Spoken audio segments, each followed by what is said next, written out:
Hello YouTube and welcome back to another NHL 24 video. Captain's Event Week 2. We have 4 new MSPs and one I really want to talk about. We have new 85 overall cards and we also have a new way of getting 85 overall cards because you know EA likes to make things confusing. Before we jump into the video, if you're new and you're watching it and you're enjoying my content, please make sure you smash that like button and subscribe. It helps me a lot, helps the algorithm and more people see the video. Without losing any time, let's jump into the video, go through the cards, look at the new objectives, new moments and everything what is included in week 2. Before I go and talk about an actual event, I want to just say something.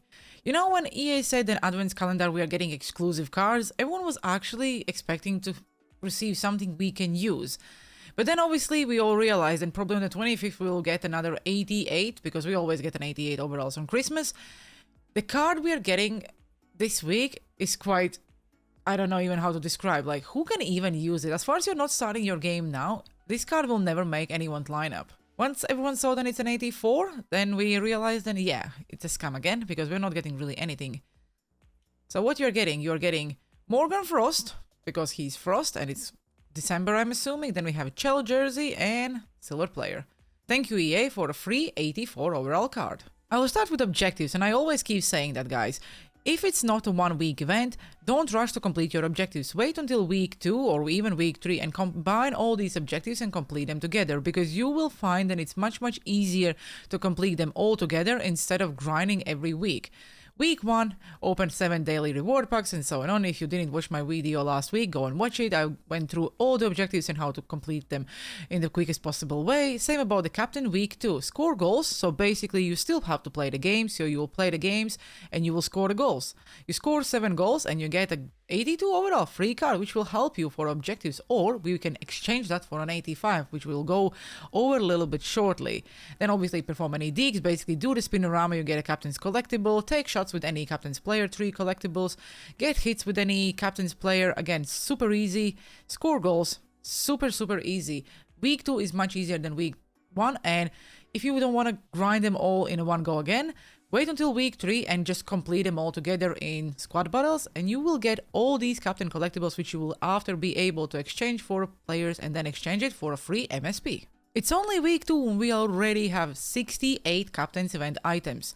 It's quite a lot for one event, I would say, but if we have a look at the cards, there are a few from 85 overall cards I really want to pay attention. For example, Matt Sundin. I think we still will get his team builder maybe in the next wave, but at the moment we only have his 85 captain's card. He is actually usable. 87 face-off rating. If you activate sniping forward, you get his shooting up, his hand-eye up, decent speed as well, 87 for an 85 overall card. With his size, I actually would say if you're no money spent, this is a very solid budget card center. We also have Marcus Naslund with the sniper forward and obviously Born Leader. Again, if you activate it, you get the shooting up.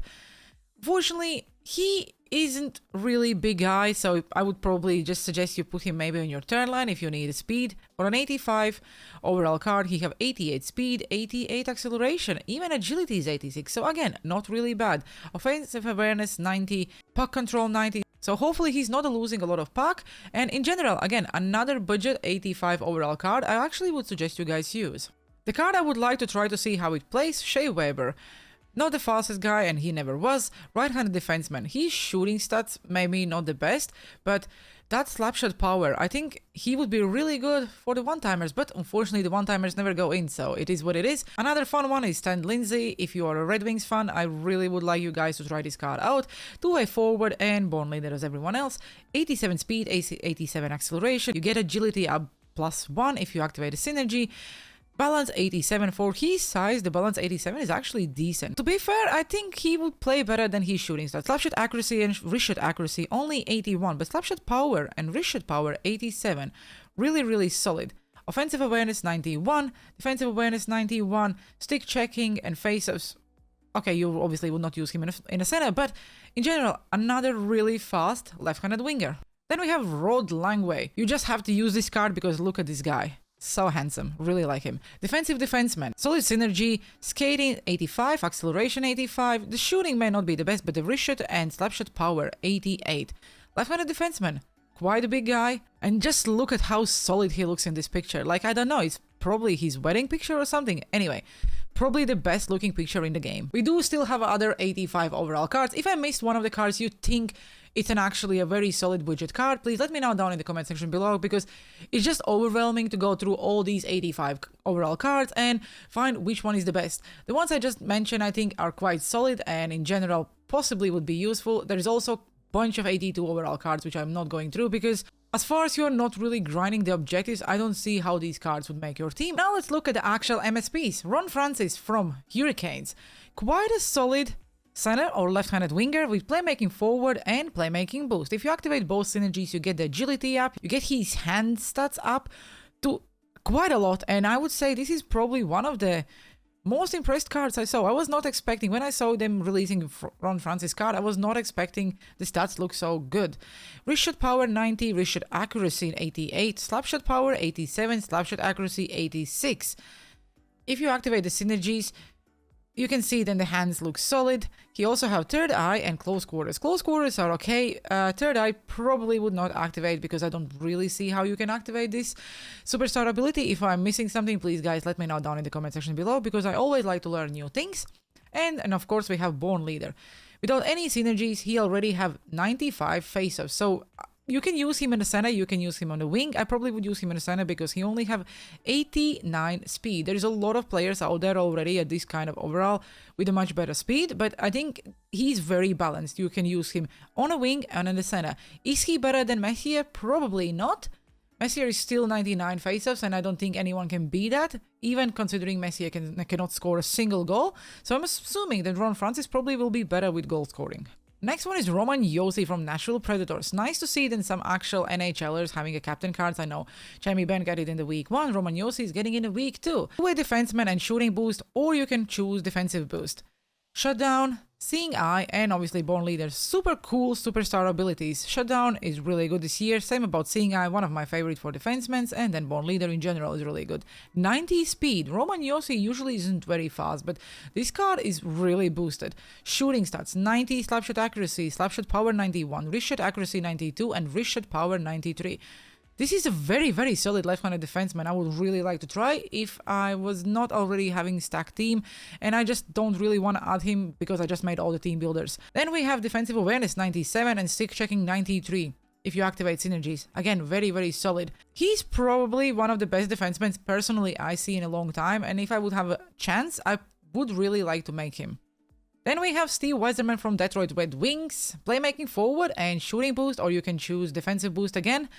With Off the Rush, Beauty Backhand. I'm 100% sure they only gave him Beauty Backhand because Trash is a fan of this ability, because otherwise I don't really know how did they give Weiserman this ability, and obviously Born Leader. If you activate both synergies, you get his agility up to the 89, his shooting is insane, same about the hands, very, very solid. In general, I would probably play him on a wing instead of the center because he have 90 face-offs. You can use him in the center if you use defensive boost because that boosts his face-off stats, but with his 91 speed and he's a right-handed winger, I think he would better play on the wing inside of the center. And then in my opinion, the best card from week 2 is Roberto Luongo.